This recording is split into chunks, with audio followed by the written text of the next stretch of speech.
Hi friends, welcome back to my YouTube channel math versus math 2। আজ আমরা class 11-এর গুণোত্তর প্রগতি প্রশ্নমালা 9C এই চ্যাপ্টারের পরবর্তী নতুন কিছু অঙ্ক নিয়ে কথা বলবো। যদি তোমাদের এই ভিডিওটা ভালো লাগে তো তবে তোমরা এই চ্যানেলটিকে সাবস্ক্রাইব করতে পারো এবং পরবর্তী ভিডিওর নোটিফিকেশন পাওয়ার জন্য বেল আইকনটিকে প্রেস করে রাখতে পারো।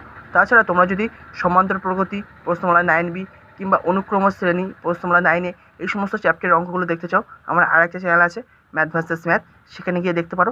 তার লিঙ্ক তুমি ডেসক্রিপশনে পেয়ে যাবে। তাছাড়া তোমরা যদি আমাকে ইনস্টাগ্রামে ফলো করতে চাও সেখানেও ফলো করতে পারো, তারও লিঙ্ক তুমি ডেসক্রিপশনে পেয়ে যাবে। তো চলো আজ নতুন কিছু শেখা যাক। 16 কী বলছে, যদি এবিসি সমান্তর শ্রেণীতে এবং এক্স ওয়াই জেড গুণোত্তর শ্রেণীতে থাকে তবে প্রমাণ করো যে x to the power b minus c into y to the power c minus a into z to the power a minus b equal to 1। তাহলে কোশ্চেনে যেমন বলেছে একবার লিখে নিই। তাহলে প্রশ্ন অনুসারে এবিসি সমান্তর শ্রেণীভুক্ত, তাহলে এখান থেকে আমি কি লিখতে পারি, তাহলে b minus a equal to c minus b, বা এবার এটাকে মাইনাস দিয়ে গুণ করে দাও, তাহলে কী পাবো, a minus b equal to b minus c.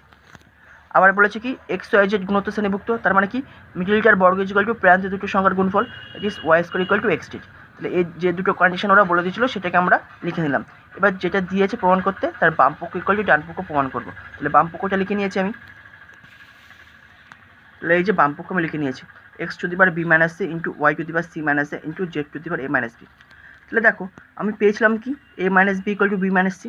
তাহলে এখন এ মাইনাস বি এর পরিবর্তে লিখে দিতে পারি সি মাইনাস এ, তাই লিখে দিয়েছি x to the power b minus c into z to the power, এটাকে এখন এই পাশে লিখে এসেছি z to the power sorry একটু ভুল বলে ফেলেছি, এ মাইনাস বি এর পরিবর্তে কি লিখেছি বি মাইনাস সি, তাহলে z to the power b minus c, এটাকে সেকেন্ডে নিয়ে এসেছি into y to the power c minus a লিখেছি। ঠিক আছে, তাহলে এ মাইনাস বি এর পরিবর্তে কত লিখেছি বি মাইনাস সি, তাহলে z to the power a minus b, তাহলে এখন কী হয়ে যাবে z to the power b minus c into y to the power c minus a. এবার সূচকের নিয়ম তোমাদের মনে আছে, x to the power m into y to the power m কত হয় x y to the power m, তাহলে x to the power b minus c আর Z to the power b minus c, তাহলে এখানে M এর জায়গায় কত আছে বি মাইনাস সি, তাহলে এটাকে আমি এভাবে লিখতে পারি x into z to the power b minus c, এই ফর্মুলা অনুযায়ী তাই লিখেছি into y to the power c minus c. বা এবার দেখো আবার পেয়েছি কি x z equal to y square, তাহলে এখন এক্স জেডের পরিবর্তে কি লিখতে পারি ওয়াই স্কোয়ার, তাই লিখে দিয়েছি y square to the power b minus c into y to the power c minus c. তাহলে কি এবার সূচকের নিয়ম অনুযায়ী কি এই টুটা এই পাওয়ারের সাথে গুণ হয়ে যায়, তাহলে y to the power two b minus two c into y to the power c minus a. তাহলে আবার সূচকের নিয়ম অনুযায়ী কী হয়, বেস যদি সেম থাকে তাহলে পাওয়ারগুলো যোগ হয়ে যায় গুণের ক্ষেত্রে, তাহলে প্রত্যেকের বেস কত আছে ওয়াই, তাহলে যেহেতু মিডিল এদের গুণ সম্পর্ক তাহলে পাওয়ারগুলো যোগ হয়ে যাবে, তাহলে কী লিখবো y to the power two b minus two c plus c minus c. ঠিক আছে, তাহলে এখান থেকে আমরা কী পাচ্ছি y to the power two b minus c, কারণ কি minus two c plus c কত হয় মাইনাস সি আর মাইনাস সি। তাহলে এবার এই জিনিসটা ভ্যালু আমাকে বার করতে হবে। কোশ্চেন আমরা পেয়েছিলাম কি a minus b equal to b minus c, এবার মাইনাস বিটাকে এই পাশে পাঠিয়ে দাও তাহলে কত হয়ে গেলো প্লাস বি, আর এটাকে এই পাশে পাঠিয়ে দাও তাহলে কত হয়ে গেলো মাইনাস এ, তাহলে এই পাশে তো মাইনাস সি ছিলই, তাহলে কত পাচ্ছি two b minus c minus a equal to zero. তাহলে এই টু বি মাইনাস সি মানে কত পেলাম জিরো, তাহলে y to the power zero বসিয়ে দাও পাওয়ারে, তাহলে y to the power zero মানে কত ওয়ান, তাহলে এই যে তোমাকে ডান পক্ষে প্রমাণ করতে বলেছিল প্রমাণ হয়ে গেল। 17 কী বলছে, গুণোত্তর শ্রেণীভুক্ত তিনটি সংখ্যার সমষ্টি 70, যদি প্রান্ত দুটির প্রত্যেকটিকে 4 দিয়ে এবং মধ্যকটিকে 5 দিয়ে গুণ করা যায় তবে গুণফল তিনটি একটি সমান্তর শ্রেণী গঠন করে, সংখ্যা তিনটি নির্ণয় করো। তাহলে যে গুণোত্তর শ্রেণীভুক্ত তিনটি সংখ্যা বলেছে আমি সেটা তো আগে ধরে নেব। মনে করি গুণোত্তর শ্রেণীভুক্ত সংখ্যা তিনটি যথাক্রমে এ আর স্কোয়ার গুণোত্তর পদে আছে, তাহলে যেখানে এ নট ইকুয়াল টু জিরো, কারণ কি প্রথম পদ কখনো জিরো হবে না গুণোত্তর শ্রেণীর। প্রশ্ন অনুসারে সংখ্যা তিনটি সমষ্টি 70, তাহলে কি এই তিনটের যোগফল কত 70, তাই লিখে দিয়েছি a plus a r square equal to 70। এখন প্রত্যেকটা পদের মধ্যে এ আছে বলে আমি এ কমন নিচ্ছি, তাহলে এ কমন নিলে কী পড়ে থাকবে a into one plus r square equal to 70, এটাকে আমি 1 নম্বর ইকুয়েশন দিলাম।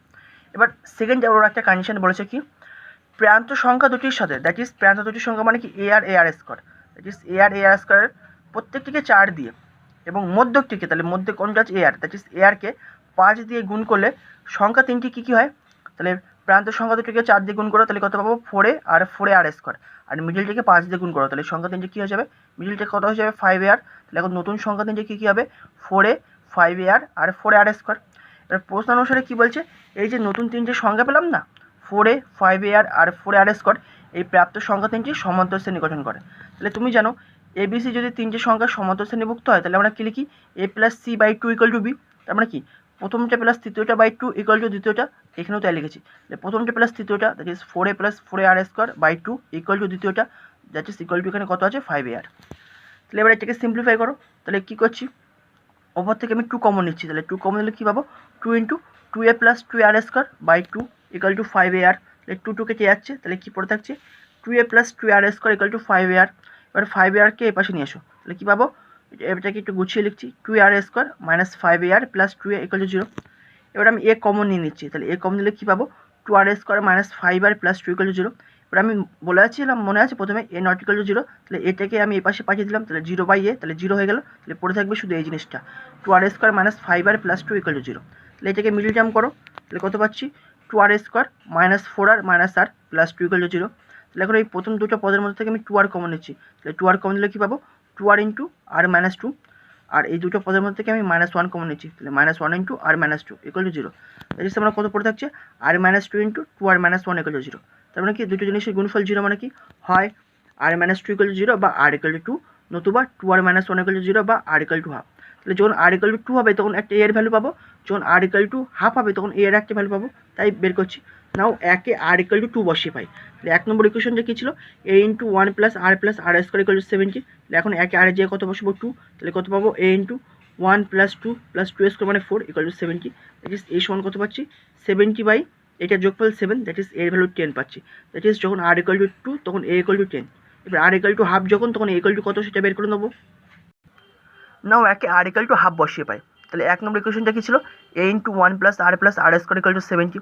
তাহলে একে r এর জায়গায় কত বসাবো কোনো হাফ, তাহলে a into 1 plus half plus 1/2 এর হোল স্কোয়ার মানে কি 1/4 equal to 70 by a into এটাকে যদি যোগ করে দিলে ওপরে কত পাবো 4 প্লাস 2 প্লাস 1 আর নিচে 4 ইকুয়াল টু 70। দ্যাট ইজ এই সমান কত পাচ্ছি 70 ইন্টু 4 বাই এটা যোগফল 7, তাহলে নিচে 7 চলে আসবে, তাহলে 7 10 কে 70, 10 4 40, দ্যাট ইজ এর ভ্যালু কত 40। তাহলে যখন r ইকুয়াল টু হাফ তখন a ইকুয়াল টু কত 40। এবার আমরা সংখ্যা তিনটি বের করে দেবো, তাহলে যখন a equal to 10 and r equal to 2 তখন সংখ্যা তিনটি কী হবে, সংখ্যা তিনটি কী ছিল a আর r স্কোয়ার, তাহলে এর জায়গায় 10 আর r এর জায়গায় 2 পুট করো, তাহলে কত পাচ্ছি 10 10 দুগুণে 20 আর 2 দুগুণে 4 ইন্টু 10 40। তাহলে যখন a ইকুয়াল টু 10 আর r ইকুয়াল টু 2 হবে তখন সংখ্যা তিনটি হবে 10 20 40। আর যখন a ইকুয়াল টু 40 আর r ইকুয়াল টু হাফ হবে তখন সংখ্যা তিনটি কী হবে, সংখ্যা তিনটি কী ছিল আর ar স্কোয়ার, a মানে কত তোমার 40, ar মানে কি 40 ইন্টু হাফ দ্যাট ইজ 20, আর ar স্কোয়ার মানে কি 40 ইন্টু 1/4 দ্যাট ইজ 10। তাহলে তখন সংখ্যা তিনটি কী হবে 40 20 10। তার মানে কি আগে পরে আছে কিন্তু সংখ্যা তিনটি সেই কী থাকবে 10 20 40ই থাকবে, ঠিক আছে। তো এটা হবে এই অঙ্কের অ্যান্সার। 17 দাগ কী বলছে, মনে করো কোনো সমান্তর প্রকৃতির আটতম পদ Tr, যদি T2 মানে দ্বিতীয় পদ, T8 দ্যাট ইজ 8তম পদ এবং T32 দ্যাট ইজ 32তম পদ গুণোত্তর প্রকৃতিতে থাকে, তবে গুণোত্তর প্রকৃতিটির সাধারণ অনুপাত নির্ণয় করো।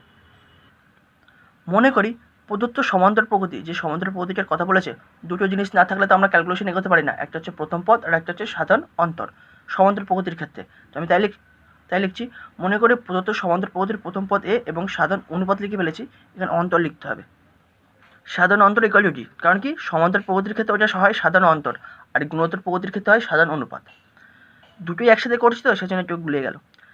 প্রশ্ন অনুসারে কী বলেছে, সমান্তর প্রকৃতিটির আরতম পদ Tr, ঠিক আছে। তাহলে আমি কি লিখতে পারি Tr is equal to a plus r minus 1 into g, কারণ কি কোনো সমান্তর প্রকৃতির nতম পদ কী হয় প্রথম পদ plus n minus 1 into g, that is এখানে আমি rতম পদ বার করছি, তাহলে প্রথম পদ প্লাস যততম পদের কথা বলছি দ্যাট ইজ rতম, that is r minus 1 into g মানে কি সাধারণ অন্তর। এবার তাহলে একরকমভাবে T2 তাহলে কীভাবে বের করবো, তাহলে T2 মানে কি দ্বিতীয় পদ, that is a plus 2 minus 1 into g, that is a plus g. তাহলে T8 কীভাবে বের করবো, দ্যাট ইজ 8তম পদ কীভাবে বের করবো, a plus 8 minus 1 into g, that is a plus 7 জি। আর 32তম পদ কী করে বের করবো, তাহলে a প্লাস 32 মাইনাস 1 ইন্টু জি বা a প্লাস 31 জি। তাহলে T32 এর ভ্যালু কত পেলাম a প্লাস 31 জি, তাহলে T2 এর ভ্যালু পেয়ে গেলাম, T8 এর ভ্যালু পেয়ে গেলাম, T32 এর ভ্যালু পেয়ে গেলাম। এবারে কোশ্চেনে বলছে প্রশ্ন অনুসারে এখন এই তিনটে সংখ্যা না T2 T8 আর T32 গুণোত্তর প্রকৃতিভুক্ত। এখন তিনটে সংখ্যা যদি গুণোত্তর প্রকৃতিভুক্ত হয় তাহলে আমরা কি জানি মিডিলটার বর্গ ইজ ইকুয়াল টু প্রান্ত দুটো সংখ্যার গুণফল, দ্যাট ইজ T8 এর whole square equal to T2 into T32, তাই তো। এবার তাহলে এখান থেকে বের করে আমরা a আর d এর মধ্যে আমরা একটা রিলেশন বার করে নেবো। তাহলে কি এখন T8 এর ভ্যালু কত পেয়েছি আমরা a plus 7g, that is a plus 7g এর হোল স্কয়ার, কারণ কি T8 এর হোল স্কয়ার আছে, equal to T2 into T32। তাহলে T2 কত তোমার a plus d R T32 কত a প্লাস 31g, তাই লিখে দিয়েছি। এবার গুণ করো, তাহলে গুণ করার আগে এটাকে আমি a plus b whole square ফর্মুলায় ভাঙছি, তাহলে a স্কয়ার প্লাস 2ab, তাহলে 2 into a into 7g plus b square, তার মানে কি 7g এর হোল স্কয়ার মানে কি 49g স্কয়ার, ইকুয়াল টু এবার এটাকে গুণ করো a into a square a into 31g, তাহলে কত পাবো plus 31ag plus d into a plus ag আর plus d into plus 31g, তাহলে কত পাবো প্লাস 31g স্কয়ার। বা এ স্কোয়ার প্লাস এটাকে গুণ করলে কত পাই 7 গুণে 14 AG plus 49 G square equal two এ square plus 31 AG plus AG কত হচ্ছে 32 এজি প্লাস 31 জি স্কোয়ার।